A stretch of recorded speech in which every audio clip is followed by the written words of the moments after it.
Hey, LA Progressive friends and family. We have a guest with us this morning. I'm going to allow her to introduce herself.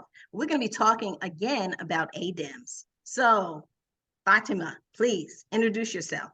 Yes, well, thank you so much for having me here, LA Progressive, and Sharon and Dick for having me here. I really appreciate it. So yes, my professional background, hiding over there. My professional background is I'm a teacher, but my favorite job is as an organizer, which a lot of us don't get paid for, right? But we do it anyway because we love our communities. Um, and I'm excited to be here. I am running as a delegate. I'm also Southern California Vice Chair, actually, of the Progressive Caucus. So I do a lot of regional organizing also with ADEM. So I can speak, very openly about the process, about different regional politics and why this is so important. I didn't know that you were in the Progressive Caucus. I was on the executive board of the Progressive Caucus a while ago, like more than Really? 10 years. Yeah, more than 10 years ago.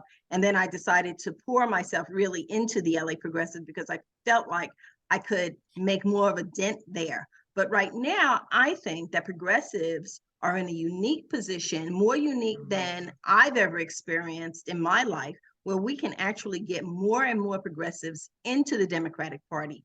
And that's why I'm really supportive of this ADEM, the ADEM process. So just let me just tell our listeners, the California Democratic Party Assembly District Elections Meeting, that's what ADEM stands for, and it's going to be held in each of the 80 assembly districts in January. You can vote in person and vote for 14, up to 14 representatives for your particular assembly district, but you've got to register first. Right.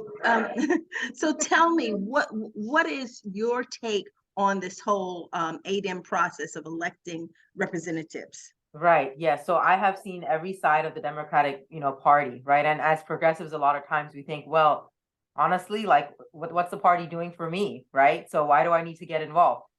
So I want folks to know, like, I am a progressive. If you know my organization, I'm a diehard progressive. I've spoken up against leadership in the party. I've also been I'm on the executive board of the Democratic Party, which is the 300 plus folks, so I've seen every side. And what I will say is, Sharon, it is very important for us to be involved in this process.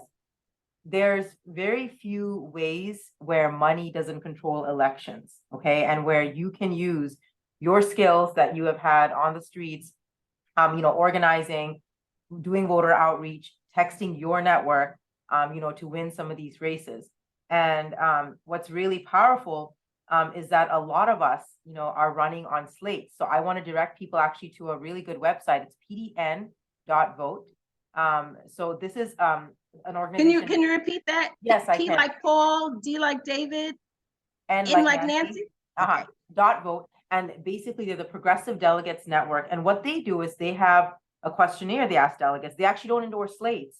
They endorse individuals in districts based on their promise. For example, this is why being a delegate is important, to endorse someone like Barbara Lee, who's running for Senate, a progressive Black woman, and my opinion is I'm a progressive. We don't want a corporate Democrat in there. We want a progressive in there who is going to be anti-military, who's going to be for healthcare for all, and for all the things progressives care about. It's also very important to get involved because you get to vote for your statewide endorsements, right?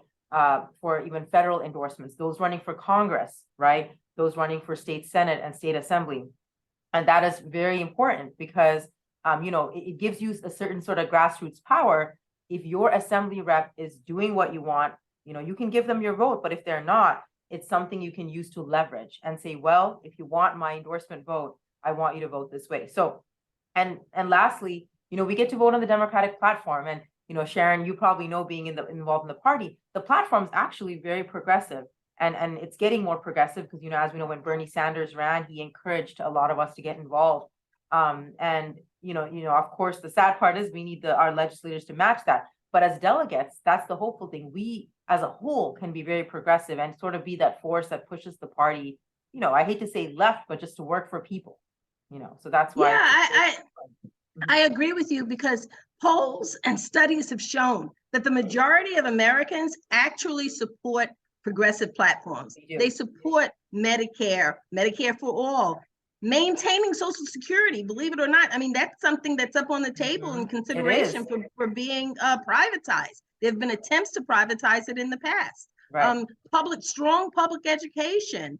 So progressive initiatives and progressive policies are consistent and have remained consistent with what the average American wants. But there's been an effort to malign progressiveness, to make it seem like it's just something that is too radical and too out of reach. I believe if it's radical to have quality education, well, then damn it, call me radical. So right, exactly, 100%. And just coming off of, Martin Luther King Jr. Day, I mean, I remembering his legacy of radicalism, of being anti-capitalist, military.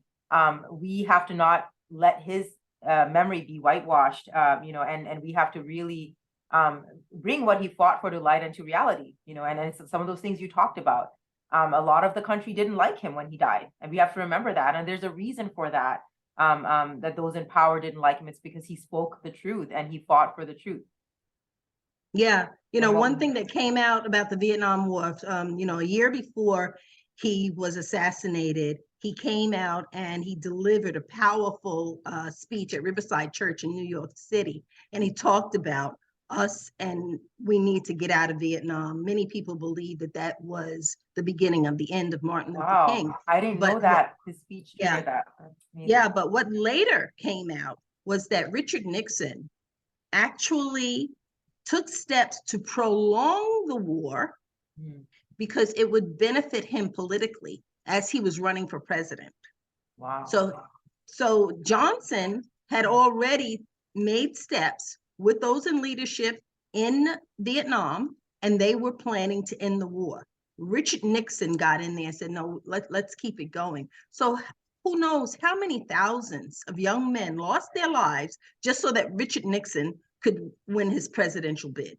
Yes, and 100%. And this is why I want, coming back to ADEMs, why it's so important. We can elect a California senator who is anti-war, like Barbara Lee. If you remember, Sharon, she was the only one that voted, the only one. Oh, I remember that so well. The only one. I remember her standing there alone. Amazing. Absolutely. Right. Exactly. Well, let's wrap this up. We want to remind people to vote. January the 22nd is the last day that you can register. And I'm going to be putting up information of where to go to register, where to go to vote, and then the PDN.vote. PDN.vote. I'll put a link to that too. And well, Sharon, thank you so much. I can send you some information and stuff like that too with all this. Can I share one last thing? Sure. Yeah. So just because it's very confusing. I mean, one thing I didn't share about the ADEMs process is folks' ballot. If you're getting your ballot, there are no names on it. Exactly. It is like a test. So Sharon, I will send you, some instructions on how folks can look up candidates, and fill it, because it is so confusing. And the other thing is voting actually if you didn't register for a mail ballot like you did, Sharon, voting in person is only the 21st and 22nd, and only 4 hours on each of those days, so again, I know you'll send the link so people can find out their closest vote center. Also, one important thing, you can vote anywhere.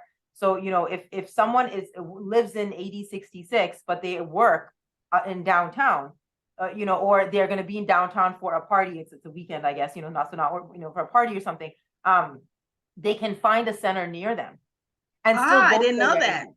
So that is really important to know for accessibility. That's right. I just wanted to share that. That's right. Yeah. Awesome. All righty. Well, thanks for joining us. Thank you.